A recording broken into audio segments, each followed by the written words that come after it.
بسم اللہ الرحمن الرحیم۔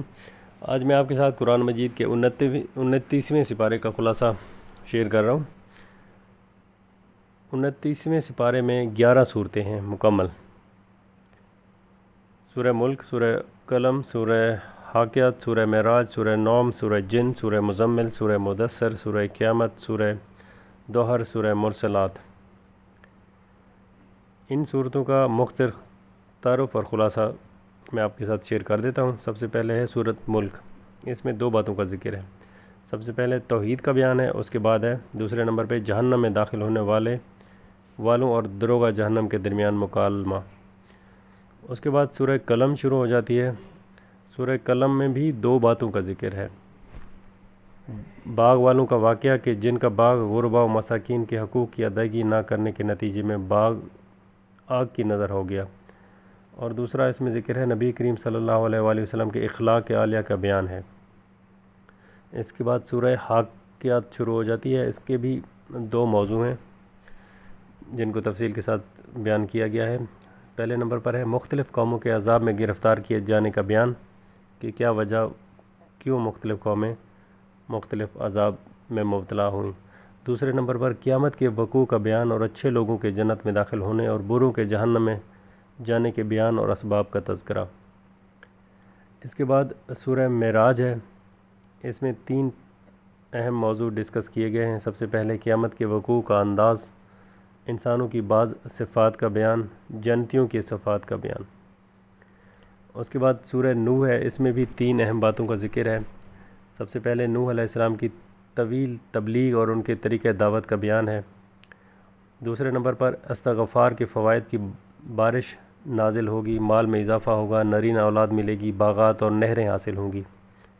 تیسرے نمبر پر ود، سوا، یغوث، یعوق اور نصر بتوں کا بیان کہ نوح علیہ السلام کی قوم نے کہا کہ ہم انہیں نہیں چھوڑ سکتے۔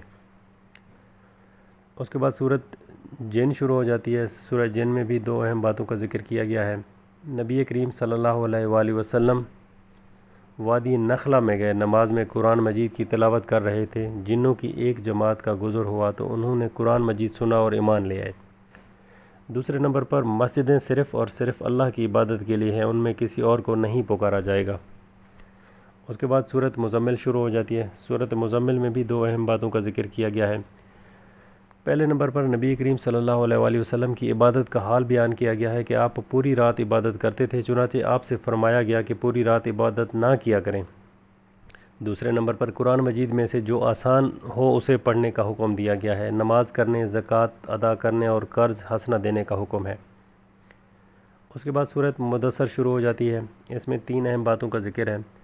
سب سے پہلے نبی کریم صلی اللہ علیہ وآلہ وسلم کو حکم دیا گیا ہے کہ آپ تبلیغ کے لیے اٹھ کھڑے ہوں اور اپنے رب کی کبریائی بیان کریں۔ دوسرے نمبر پر نبی کریم صلی اللہ علیہ وآلہ وسلم کی پیروی سے انکار کرنے والے جہنم کا ایندھن بنیں گے، اور پھر جہنم کی بعض صفات کا بیان ہے۔ تیسرے نمبر پر جنتیوں اور جہنمیوں کا مکالمہ اور جہنم میں داخل ہونے کے اسباب کا بیان ہے کہ ہم نمازی نہیں تھے، مسکینوں کو کھانا نہیں کھلاتے تھے، ہم گپ ہانکا کرتے تھے اور قیامت کو جھٹلاتے تھے۔ اس کے بعد سورہ قیامت شروع ہو جاتی ہے۔ سورہ قیامت میں 3 باتوں کا ذکر ہے۔ پہلے نمبر پر جب قیامت قائم ہوگی، انسان حیران ہوگا اور کہے گا عین المفر، کہاں بھاگ کر جاؤں، لیکن وہاں نہ کوئی بھاگ سکتا ہے اور نہ تو رب کی پکڑ سے بچ سکتا ہے۔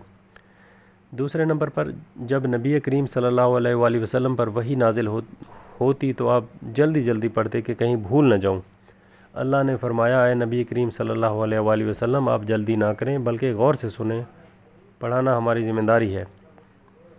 اور تیسرے نمبر پر قیامت کے دن بہت سے چہرے تر و تازہ ہوں گے اور اپنے رب کو دیکھ کر رہے ہوں گے، اور بہت سے چہرے افسردہ ہوں گے۔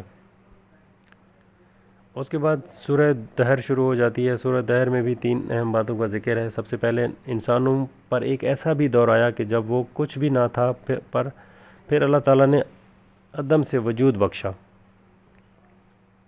دوسرے نمبر پر جنتیوں اور جہنمیوں کا بیان ہے۔ تیسرے نمبر پر نبی اکرم صلی اللہ علیہ وآلہ وسلم کو آنے والی اذیتوں پر صبر کی تلقین کی گئی ہے۔ صبح و شام رب کے ذکر و فکر میں مشغول رہنے کا حکم دیا گیا ہے۔ آخر میں سورۃ مرسلات ہے۔ سورۃ مرسلات میں بھی 2 اہم باتوں کا ذکر کیا گیا ہے۔ پہلے نمبر پر قیامت کا بیان اور اس کے وقوع کے وقت آسمان، پہاڑ اور ستاروں کی کیا حالت ہوگی اس کا نقشہ کھینچا گیا ہے۔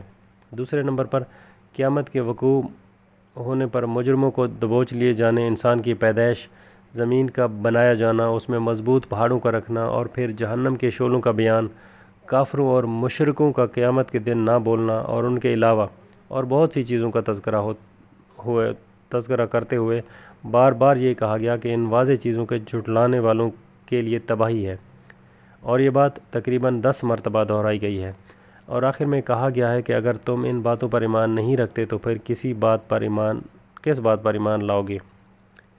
یہ تھا قرآن مجید کے 29ویں سپارے کا خلاصہ۔ دعا ہے اللہ تعالیٰ مجھے اور آپ کو قرآن مجید پڑھنے اور سمجھنے اور اس پر عمل کرنے کی توفیق عطا فرمائے، آمین۔